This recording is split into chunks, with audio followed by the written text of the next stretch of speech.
துதி செய்ய தொடங்கியதும் எதிரிகள் தங்களுக்குள் வெட்டுண்டு மடிய செய்தி.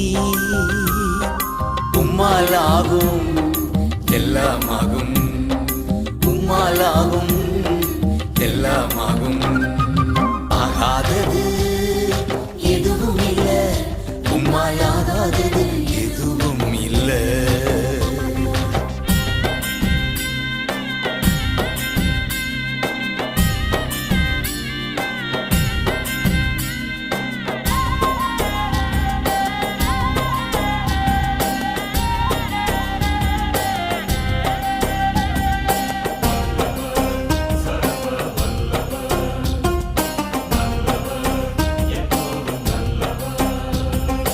அலங்கார வாசலிலே அலங்கோல முடவன் அன்று நடந்தானே இயேசு நாமத்தில்.